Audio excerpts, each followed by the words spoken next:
The tornado which struck Flint, Michigan on June 8, 1953 is the most deadly to strike Michigan in historic times. It left a profound impression not just of people in Flint, but also on surrounding cities and towns throughout southeast or lower Michigan.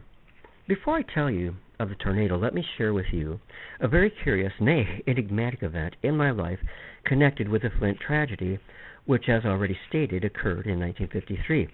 I was born in 1955, 2 years later. What I experienced makes me wonder if somehow memories can be transferred, perhaps genetically. I clearly remember being in the car with my dad and mom as they, like so many other curious people, toured the devastated area. I remember seeing smashed houses, uprooted trees, downed power lines, and so on. And this being a full 2 years before I was born. No, I'm not nuts, though throughout my life I've had many enigmatic encounters with the unknown and supernatural. This probably was the earliest one in my life. But anyways, the following is from an Associated Press news article. A volley of tornadoes roared through southern Michigan and northwestern Ohio last night, staggering the two states with an appalling toll, which today hit 131 dead and more than 700 injured. Flint, then a booming industrial city of 163,000, some 70 miles north of Detroit, lay like a bomb target in the wake of the most deadly of the half dozen or more twisters that occurred in that outbreak. Mangled bodies of 111 victims were scattered over the city's outskirts, as was reported by the state police.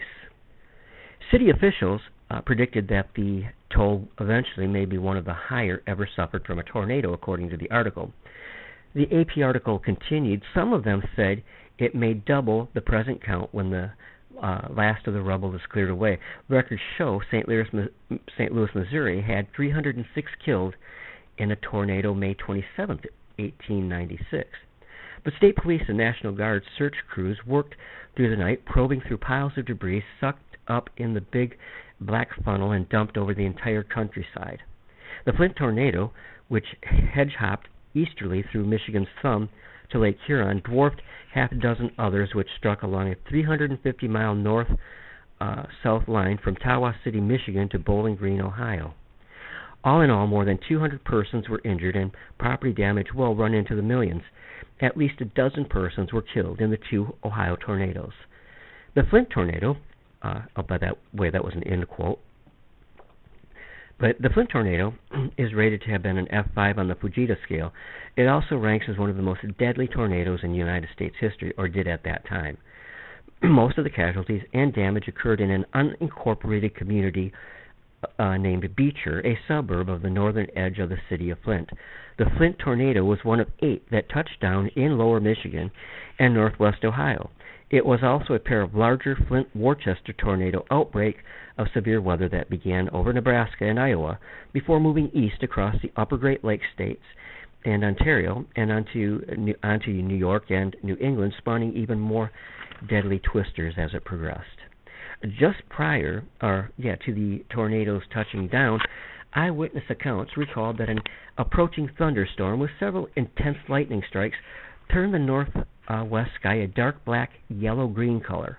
The U.S. Weather Bureau observations that evening recorded that temperatures of 78 degrees with a dew point of 71.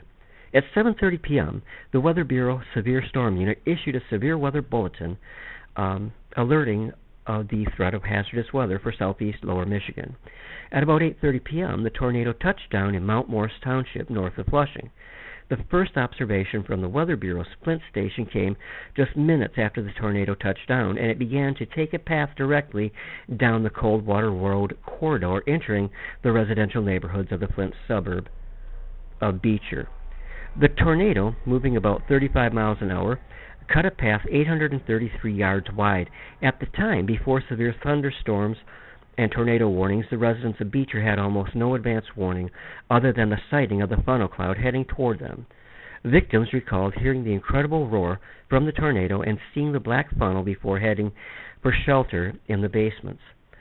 In densely populated Beecher neighborhoods, the direct hit of the storm hit them, with witnesses recalling that the tornado's massive funnel resembled black smoke and was accompanied by a smaller multiple vortices. Others reported seeing fireballs within the debris of the tornado. The Flint Beecher is one still remembered today, and extreme caution is taken whenever severe weather alerts and warnings are issued. This is Dennis Morrison telling you that thanks for stopping by and remembering this historic and tragic storm.